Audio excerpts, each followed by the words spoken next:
Les années 80 voient les étudiants athlètes du Rouge et Or briller dans de nombreuses disciplines, autant au pays qu'à l'étranger. Certains réussissent même à atteindre les plus hauts sommets avec des participations aux Jeux olympiques. C'est le cas d'Odette Lapierre en athlétisme, de Pierre Harvey en ski de fond et en cyclisme, d'Yves Dion en gymnastique, de Marie-Huguette Cormier en escrime et de Benoît Lamarche en patinage de vitesse. En 1982, on crée un modèle de cogestion qui favorise l'engagement du milieu des affaires aux côtés de l'institution d'enseignement et assure le développement et la pérennité des clubs.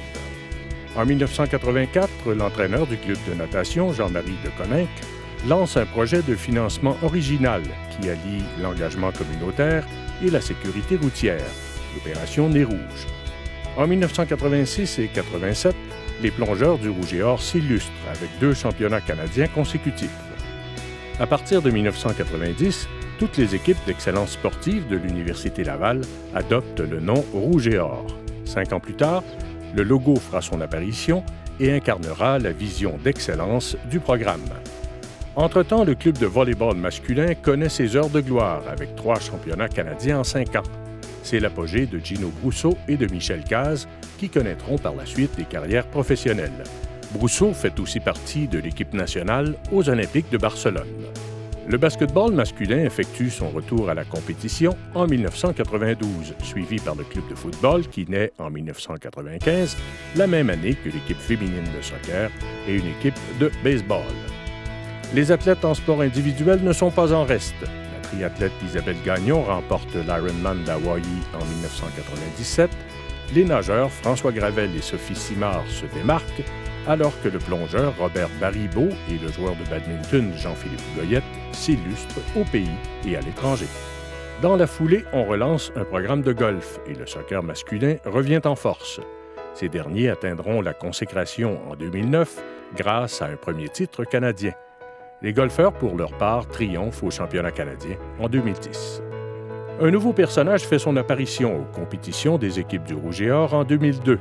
La mascotte Victor, version moderne de l'Alérion, l'oiseau mythique associé depuis les débuts au Séminaire de Québec et à l'Université Laval. En 2005, une équipe féminine de rugby s'ajoute à la famille du Rouge et Or et connaît rapidement du succès. Pour sa part, le club de badminton rafle la première place au pays en 2007 et en 2008. Dernier né du programme d'excellence sportive, le club de ski de fond a repris du galon il y a 3 ans, une génération après les exploits de Pierre Harvey et d'Yves Bilodeau. L'équipe féminine vient d'ailleurs de mériter son premier couronnement au championnat canadien. En 2006, la joueuse de volley-ball Marilène Laplante écrit une page d'histoire du Rouge et Or alors qu'elle remporte le prix BGL de l'athlète universitaire par excellence au Canada, tous sports confondus. Les dernières années ont vu le club de football bâtir une véritable dynastie grâce à ses 6 titres nationaux. Les matchs de football sont devenus de véritables happenings à Québec. Bon an, mal an, près du quart de tous les spectateurs de football universitaire au Canada se regroupent au stade du PEPS. Sensible à cette popularité, on crée une ligue de mini-football pour les jeunes du primaire en 2002. Cette formule à succès sera bientôt reprise par d'autres clubs. Dans le même esprit, l'École des sports et les camps de la relâche continuent de gagner en popularité. Et l'histoire se poursuit.